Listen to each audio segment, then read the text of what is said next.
Hi friends, this is Bani and welcome to my channel. বন্ধুরা, আজকে আমি তোমাদের জন্য একটা ইম্পর্টেন্ট টপিক নিয়ে এসেছি। আজকে আমরা দেখব সেন্টেন্সে বিং আর হ্যাভিং এর ব্যবহার। দেখো, স্পোকেন ইংলিশে বিং আর হ্যাভিং কে প্রচন্ডভাবে ব্যবহার করা হয়, আর আমাদেরও এই দুটোর ব্যবহার সঠিকভাবে জানা খুবই দরকার। এর আগে আমি অনেকগুলো ভিডিও তৈরি করেছি হ্যাভিং এর উপরে, কিন্তু আজকের এই ভিডিওটাতে আমরা এটা দেখব যে সেন্টেন্সে being are having K gerund হিসাবে সেন্টেন্সে কি করে ব্যবহার করা যায়। অর্থাৎ বিং আর হ্যাভিং কে একটা সাবজেক্ট অথবা একটা অবজেক্ট হিসেবে সেন্টেন্সে কি করে ব্যবহার করা যায়। তো তোমরা যারা বিং আর হ্যাভিং এর ব্যবহার নিয়ে কনফিউজড, অর্থাৎ সেন্টেন্সে এগুলোকে সঠিকভাবে কি করে ব্যবহার করতে হয় সেটা নিয়ে কনফিউজড, আজকের এই ভিডিওটার পরে তোমাদের আর সেরকম কোনো রকম কনফিউশন থাকবে না। খুব ভালোভাবে তোমরা বুঝতে পারবে সেন্টেন্সে বিং আর হ্যাভিং কে কি করে ব্যবহার করতে হয়। তো আজকের ভিডিওটা কিন্তু ভীষণ ইম্পর্টেন্ট, খুবই ফ্রুটফুল হতে চলেছে। তোমরা কোথাও যাবে না, আমার সাথে ভিডিওটা একদম শেষ পর্যন্ত থাকবে। যারা চ্যানেলে নতুন, অর্থাৎ প্রথম আমার ভিডিও দেখছো, তারা প্লিজ চ্যানেলটাকে সাবস্ক্রাইব করে নিও। তাহলে যখনই আমি ভিডিও আপলোড করব তোমরা নোটিফিকেশন পেয়ে যাবে। তো আর দেরি না করে চলো শুরু করা যাক আজকের ভিডিও। সবার আগে আমরা দেখব বিং এর ব্যবহার। দেখো, সেন্টেন্সে বিং কে বিভিন্নভাবে ব্যবহার করা যায়, অর্থাৎ বিভিন্ন অর্থে ব্যবহার করা যায়। আজকে আমরা দেখব অ্যাজ আ জেরান্ট বিং কে সেন্টেন্সে কিভাবে ব্যবহার করা হয়। দেখো, জিরান্টের অর্থ হলো ভার্ব প্লাস আইএনজি ইং, আর এখানে বি হলো একটা ভার্ব, যেটাকে আমরা বি ভার্ব বলে থাকি, আর তার সাথে আইএনজি ইং কে যোগ করে আমরা জিরান্ট হিসাবে সেন্টেন্সে ব্যবহার করতে পারি। দেখো, জিরান্টের কাজ হলো সেন্টেন্সে সাবজেক্ট অথবা অবজেক্ট হিসাবে কাজ করা। এবার কিছু এক্সাম্পলের মধ্যে দিয়ে ভালো করে বোঝার চেষ্টা করো। দেখো, বিং এর অর্থ হলো হয়ে, হওয়ায় বা হওয়া, অর্থাৎ এরকম অর্থে আমরা সেন্টেন্সে বিং কে ব্যবহার করতে পারি। যদি আমি বলি অন্যদের প্রতি সদয় হওয়াটা অপরিহার্য, being kind to others is essential, being kind to others is essential। আর একটা এক্সাম্পল দেখো, একজন ভালো শ্রোতা হওয়া গুরুত্বপূর্ণ, being a good listener is important, being a good listener is important। দেখো, সেন্টেন্সে তোমরা যারা বুঝতে পারছো না যে কোনটা জিরান্ট হিসাবে কাজ করছে, কোনটা সাবজেক্ট হিসাবে কাজ করছে, কোনটা অবজেক্ট হিসাবে কাজ করছে, তারা শুধু দেখো সেন্টেন্সটা কিভাবে তৈরি হচ্ছে, অর্থাৎ বিং কে ব্যবহার করে আমরা সেন্টেন্সটাকে ঠিক কি করে ব্যবহার করছি। কারণ স্পোকেন ইংলিশে যখন তোমরা ইংরেজি বলবে অত কিছু মনে রাখার দরকার হয় না, কিন্তু আমি ব্যাপারটাকে একটু ভেঙে ভেঙে বলার চেষ্টা করি, এই জন্য যারা স্টুডেন্ট তারা আরো ভালো করে বুঝতে পারবে। দেখো, এই সেন্টেন্সে বিং শুরুতে ব্যবহার হয়েছে, আর এটা সেন্টেন্সে একটা সাবজেক্টের কাজ করছে, আর ঠিক সেই কারণে এটাকে আমরা জিরান্ট বলে থাকি। আরো একটা এক্সাম্পল দেখো, সে একা হয়ে যাওয়ার ভয় পায়, she is afraid of being alone, she is afraid of being alone। দেখো, এই সেন্টেন্সটা শুরুটা কিন্তু বিং দিয়ে হয়নি, অর্থাৎ সেন্টেন্সটাকে আমরা বিং দিয়ে শুরু করিনি, আর এই সেন্টেন্সে বিং একটা সাবজেক্ট নয়, এই সেন্টেন্সে বিং একটা অবজেক্ট হিসাবে কাজ করছে। তাহলে তোমরা বুঝতে পারছো সেন্টেন্সে একটা জিরান্ট সাবজেক্ট হিসাবেও কাজ করতে পারে, আবার অবজেক্ট হিসাবেও কাজ করতে পারে। আরো একটা এক্সাম্পল দেখো, তাড়াহুড়োর মধ্যে থাকলে ভুল হয়ে যায় বা তাড়াহুড়োর কারণে ভুল হয়ে যায়, being in a rush causes mistakes, being in a rush causes mistakes। আরো একটা এক্সাম্পল দেখো, পরিকল্পনা ছাড়া থাকাটা বিশৃঙ্খলার দিকে নিয়ে যেতে পারে, বা পরিকল্পনা ছাড়া থাকাটা বিশৃঙ্খলার দিকে পরিচালিত করতে পারে, being without a plan can lead to chaos, being without a plan can lead to chaos। এবার আমরা একটু অন্য ধরনের সেন্টেন্স দেখব। যদি আমি বলি একজন নেতা হয়ে বা একজন নেতা হওয়ায় তিনি তার দলকে অনুপ্রাণিত করেন, being a leader she inspires her team, being a leader she inspires her team। আর একটা এক্সাম্পল দেখো, একজন নৃত্যশিল্পী হওয়ায় তিনি ঘন্টার পর ঘন্টা অনুশীলন করেন, being a dancer she practices for hours, being a dancer she practices for hours। দেখো, সেন্টেন্সগুলোতে যখন আমাদের এটা বোঝাতে হবে যে সাবজেক্ট নিজে কিছু হয়ে, অর্থাৎ সে এটা হয়ে এটা করছে, সে এটা হওয়ায় এটা করছে, এরকম অর্থে আমরা সেন্টেন্সে বিং এর ব্যবহার করে থাকি। তো এই সেন্টেন্সগুলোর মধ্যে দিয়ে আমার মনে হয় তোমরা বুঝতে পারলে সেন্টেন্সে বিং কে আমরা কি করে ব্যবহার করছি, আর বিং কে একটা জেরান্ট হিসাবে আমরা সেন্টেন্সে সাবজেক্ট বা অবজেক্ট হিসাবে কি করে ব্যবহার করছি। তো তোমরাও এগুলো নোট ডাউন করো আর এগুলো দিয়ে নতুন নতুন সেন্টেন্স তৈরি করে ফেলো। এবার আমরা দেখব হ্যাভিং এর ব্যবহার। দেখো, হ্যাভিং ও সেন্টেন্সে একটা জিরান্টের কাজ করতে পারে, আর হ্যাভিং ও সেন্টেন্সের শুরুতে বসতে পারে একটা সাবজেক্ট হয়ে, আবার অবজেক্ট হিসাবেও সেন্টেন্সে কাজ করতে পারে। হ্যাভিং এর অর্থ তোমরা জানবে। হ্যাভিং এর অর্থ হলো কারো কাছে কিছু থাকা। আবার কোনো কিছু প্রাপ্ত করার অর্থেও আমরা হ্যাভিং এর ব্যবহার সেন্টেন্সে করতে পারি। তো সেন্টেন্সে আমরা হ্যাভিং কে দুটো অর্থে ব্যবহার করতে পারি। এক, কোনো কিছু কারো কাছে থাকার অর্থে, আবার কোনো কিছু প্রাপ্ত করার অর্থে আমরা হ্যাভিং কে সেন্টেন্সে ব্যবহার করতে পারি। এক্সাম্পল দেখো, আমরা সেন্টেন্সে হ্যাভিং কে ঠিক কি করে ব্যবহার করছি। যদি আমি বলি বন্ধু থাকাটা জরুরি বা বন্ধু থাকাটা গুরুত্বপূর্ণ, having friends is important. Having friends is important. যদি আমি বলি একটা পরিকল্পনা থাকা অপরিহার্য, having a plan is essential. Having a plan is essential. এই সেন্টেন্স দুটোর মধ্যে দিয়ে আমরা এটা দেখলাম সেন্টেন্সে হ্যাভিং কে আমরা সাবজেক্ট হিসেবে কি করে ব্যবহার করতে পারি। এবার আমরা দেখব হ্যাভিং কে অবজেক্ট হিসেবে আমরা কি করে ব্যবহার করতে পারি। যদি আমি বলি তার বড় বাড়ি থাকার স্বপ্ন, অর্থাৎ তার একটা বড় বাড়ি পাওয়ার বা প্রাপ্ত করার স্বপ্ন। She dreams of having a big house. She dreams of having a big house.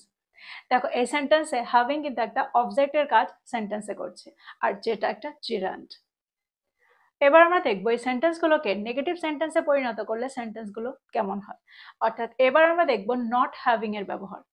দেখো এই সেন্টেন্সগুলোকে যখন আমরা নেগেটিভ সেন্টেন্সে তৈরি করি, নেগেটিভ সেন্টেন্সে পরিণত করি, তখন আমরা নট এর ব্যবহার হ্যাভিং এর আগে করে থাকি। যদি আমি বলি পর্যাপ্ত অর্থ না থাকাটা হতাশাজনক, not having enough money is frustrating. Not having enough money is frustrating. তোমরা বুঝতে পারছো সেন্টেন্সে আমরা নট হ্যাভিং এর ব্যবহার কি করে করছি, অর্থাৎ এই সেন্টেন্সটাকে আমরা নেগেটিভ সেন্টেন্স কি করে বানাচ্ছি। আর একটা এক্সাম্পল দেখো, শৃঙ্খলা না থাকাটা সাফল্যকে বাধাগ্রস্ত করতে পারে। Not having discipline can hinder success. Not having discipline can hinder success. আরও একটা এক্সাম্পল দেখো, বেশি সময় না পাওয়ায় তিনি আফসোস করেন, বা বেশি সময় না থাকায় তিনি আফসোস করেন। He regrets not having more time. He regrets not having more time. বিশুদ্ধ জল না থাকাটা একটা বড় সমস্যা। Not having clean water is a major issue. Not having clean water is a major issue. তো এই সেন্টেন্সগুলোর মধ্যে দিয়ে তোমরা বুঝতে পারছো সেন্টেন্সে কোনো কিছু থাকা এটা বোঝাতে বা কোনো কিছু পাওয়া এরকমটা বোঝাতে আমরা হ্যাভিং এর ব্যবহার সেন্টেন্সে করতে পারি। আর সেন্টেন্সে হ্যাভিং কে আমরা কি করে জিরান্ট হিসাবে ব্যবহার করতে পারি, অর্থাৎ সাবজেক্ট বা অবজেক্ট হিসাবে ব্যবহার করতে পারি, সেটা তোমরা দেখলে। এবার আমরা দেখব আরো কয়েকটা স্ট্রাকচার যার মধ্যে দিয়ে বিং আর হ্যাভিং কে তোমরা আরো ভালো করে বুঝতে পারবে। তোমরা প্রায় শুনে থাকবে সে ক্লান্ত হওয়া সত্ত্বেও অফিস গিয়েছিল, সে ক্লান্ত হওয়া সত্ত্বেও কাজে গিয়েছিল, বা সে ক্লান্ত হওয়া সত্ত্বেও প্রকল্পটা শেষ করেছিল। বা আমরা এরকমটা বলতে পারি যে সে কৃপণ হওয়া সত্ত্বেও তাকে সাহায্য করেছিল। তো সাবজেক্ট কোনো কিছু হওয়া সত্ত্বেও যখন কোনো কিছু করে তখন আমরা সেন্টেন্সে ইনস্পাইট অফ বিং এর ব্যবহার করতে পারি। দেখো একটু ভালো করে বোঝার চেষ্টা করলেই তোমরা বুঝতে পারবে সেন্টেন্সে আমরা বিং এর ব্যবহার কখন করছি আর হ্যাভিং এর ব্যবহার কখন করছি। দেখো সেন্টেন্সে যখন সাবজেক্ট নিজে কিছু হচ্ছে তখন আমরা বিং এর ব্যবহার সেন্টেন্সে করছি। তিনি একজন দলনেতা হয়ে তার দলকে অনুপ্রাণিত করেন, এরকম অর্থে আমরা বিং এর ব্যবহার সেন্টেন্সে করছি। আর যখন কারো কাছে কোনো কিছু থাকছে বা কোনো কিছু থাকার অর্থ বোঝাচ্ছি তখন আমরা হ্যাভিং এর ব্যবহার সেন্টেন্সে করছি। আমার মনে হয় এবার তোমরা বুঝতে পারলে সেন্টেন্সে বিং আর হ্যাভিং এর মধ্যে কি পার্থক্য। চলো সেন্টেন্স দেখি ইনস্পাইট অফ বিং এর ব্যবহারে। যদি আমি বলি ক্লান্ত হওয়া সত্ত্বেও তিনি তার কাজ শেষ করেছিলেন, in spite of being tired he finished his work. In spite of being tired he finished his work.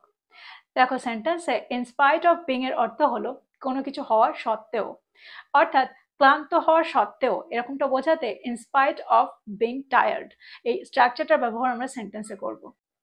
আরও একটা এক্সাম্পল দেখো, অসুস্থ থাকা সত্ত্বেও তিনি সভায় যোগদান করেছিলেন। In spite of being sick, she attended the meeting. In spite of being sick, she attended the meeting. দেখো এই সেন্টেন্সটাকে আমরা এভাবেও বলতে পারি, she attended the meeting in spite of being sick. She attended the meeting in spite of being sick. দুটো সেন্টেন্সের মধ্যে এটাই পার্থক্য, যখন আমরা in spite of being sick এর ব্যবহার শুরুতে করছি তারপর একটা কমার ব্যবহার আমরা সেন্টেন্সে করব আর তারপরে বাকি সেন্টেন্সটা বলবো। কিন্তু যখন আমরা she attended the meeting এটা দিয়ে শুরু করব তখন আমরা আর কোনো কমার ব্যবহার সেন্টেন্সে করব না। তখন সেন্টেন্সটা কি হবে, she attended the meeting in spite of being sick. তো আমার মনে হয় তোমরা বুঝতে পারলে সেন্টেন্সে আমরা স্ট্রাকচারটাকে কি করে ব্যবহার করছি in spite of being sick কে। চলো দেখি আরো একটা এক্সাম্পল। ভয় পাওয়া সত্ত্বেও তিনি ঝুঁকিটা নিয়েছিলেন। In spite of being afraid she took the risk. In spite of being afraid she took the risk. দেখো এই সেন্টেন্সগুলোতে আমরা ইনস্পাইট অফ এর পরিবর্তে ডেসপাইট এর ব্যবহারও করতে পারি, কিন্তু এখানে একটু পার্থক্য হলো আমরা ইনস্পাইট অফ এর ব্যবহার সেন্টেন্সে করি, অর্থাৎ ইনস্পাইট তারপর অফ এর ব্যবহার সেন্টেন্সে করি। কিন্তু যখন আমরা ডেসপাইট এর ব্যবহার সেন্টেন্সে করব তারপরে আর অফ এর ব্যবহার আমরা সেন্টেন্সে করব না, কিন্তু দুটোরই অর্থ একই হয়। অর্থাৎ ইনস্পাইট অফ এর অর্থ হলো সত্ত্বেও, আর ডেসপাইট এর অর্থ হলো সত্ত্বেও। যদি আমি বলি ক্লান্ত থাকা সত্ত্বেও তিনি তার কাজটা শেষ করেছিলেন। In spite of being tired, he finished his work. In spite of being tired, he finished his work.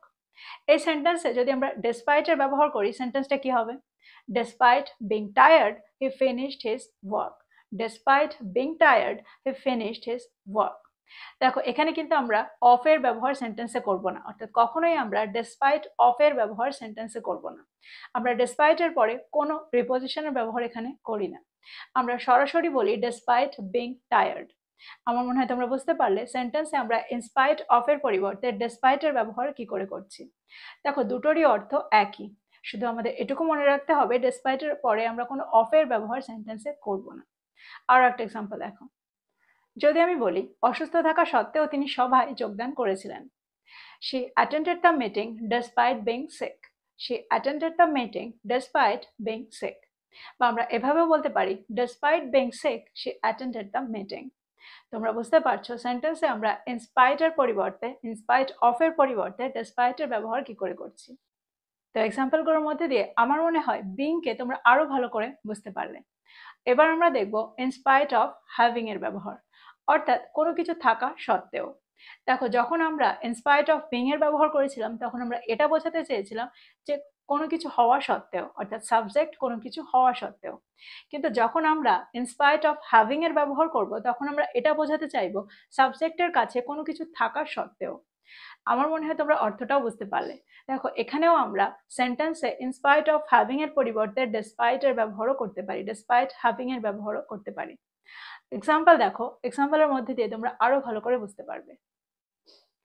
যদি আমি বলি অল্প টাকা থাকা সত্ত্বেও তারা খুশি ছিল। In spite of having little money, they were happy. In spite of having little money, they were happy. আমরা এখানে despite এর ব্যবহার সেন্টেন্সে করতে পারি। সেন্টেন্সটা কি হবে? Despite having little money, they were happy. Despite having little money, they were happy. আর একটা এক্সাম্পল দেখো, অনেক বাধা বিপত্তি থাকা সত্ত্বেও তিনি সফল হয়েছিলেন। He succeeded in spite of having many obstacles. He succeeded in spite of having many obstacles. দেখো এখানে আমরা despite এর ব্যবহার সেন্টেন্সে করতে পারি। সেন্টেন্সটা কি হবে? He succeeded despite having many obstacles. He succeeded despite having many obstacles. তো এই সেন্টেন্সগুলোর মধ্যে দিয়ে আমার মনে হয় তোমরা বুঝতে পারলে সেন্টেন্সে ইনস্পাইট অফ হ্যাভিং এর ব্যবহার আমরা কি করে করছি, আর ডেসপাইট হ্যাভিং এর ব্যবহার আমরা কি করে করছি। আর এগুলোর মধ্যে দিয়ে তোমাদের আরো একটু সহজ হলো সেন্টেন্সে হ্যাভিং এর ব্যবহারটা বুঝতে। তো এই ছিল পুরো কনসেপ্ট। আমার মনে হয় আজকের পরে তোমাদের আর কখনোই ভুল হবে না সেন্টেন্সে বিং আর হ্যাভিং এর ব্যবহার নিয়ে। তো প্রত্যেকটাকে নোট ডাউন করো আর প্রত্যেকটা দিয়ে নতুন নতুন সেন্টেন্স তৈরি করো আর সেগুলোকে ব্যবহার করো। তো এই ছিল আজকের ভিডিও, এই ছিল আজকের টপিক। ভিডিওটা ভালো লাগলে লাইক করতে ভুলে যেও না, বন্ধুদেরকে শেয়ার করো যারা ইংরেজি শিখছে। So this is all about today. I will be back with another video. Till then, take care. Thank you for watching this video. Bye bye.